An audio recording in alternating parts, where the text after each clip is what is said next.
देश भर में हो रही महिला अत्याचार की घटनाओं के खिलाफ अकोला जिले के बालापुर में महाविकास आघाड़ी की ओर से निषेध आंदोलन किया गया। महिलाओं और छात्राओं पर हो रहे अत्याचार के निषेध में महाविकास आघाड़ी की ओर से बालापुर में काली पट्टी बांधकर आंदोलन किया गया। महाविकास आघाड़ी की ओर से 24 अगस्त को महाराष्ट्र बंद का आह्वान किया गया था। महाविकास आघाड़ी के महाराष्ट्र बंद को मुंबई उच्च न्यायालय की ओर से रोक लगा दी गई, जिस कारण बंद न करते हुए महाविकास आघाड़ी के कार्यकर्ताओं ने अपने चेहरे पर काला कपड़ा बांधकर निषेध आंदोलन किया। इस मौके पर अखिल पंजाबी कांग्रेस तहसील अध्यक्ष राजेश नालकंडे, शहर अध्यक्ष अमजद हुसैन, राष्ट्रवादी शरद पवार गुट के शिवाजी महासने, शहर अध्यक्ष दीपक धनोकर, सुनीता तथोड़, गजानन वजीरे, प्राध्यापक गजानन वाकोड़े एवं शिवसेना तहसील प्रमुख ज्ञानेश्वर महासने, सुभाष धनुकर, संजय सहित बड़ी संख्या में महाविकास आघाड़ी के पदाधिकारी और कार्यकर्ता उपस्थित थे। या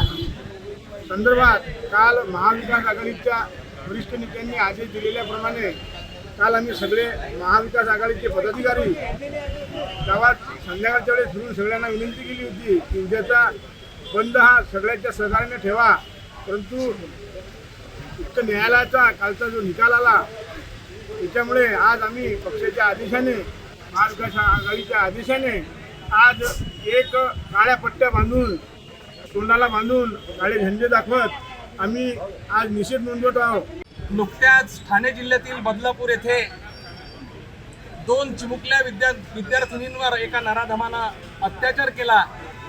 त्या घटनेचा आणि बाळापूर तालुक्यातील काजीखेड येथील 6 अल्पवयीन विद्यार्थिनींवर एका नराधम शिक्षकाने जो अत्याचार केला आणि त्यासोबतच संबंध महाराष्ट्रभर या आठवड्यामध्ये एक 6-7 घटना उघडकीस आल्या आणि या राज्य सरकारच्या अकार्यक्षमतेवर, विशेष करून गृह विभागाच्या अकार्यक्षमतेवर प्रश्नचिन्ह निर्माण झालं आणि या संबंध घटनेचा निषेध करण्यासाठी कालच आम्ही बंदची हाक दिली होती महाविकास आघाडीच्या वतीनं, परंतु न्यायालयाचा अवमान होऊ नये,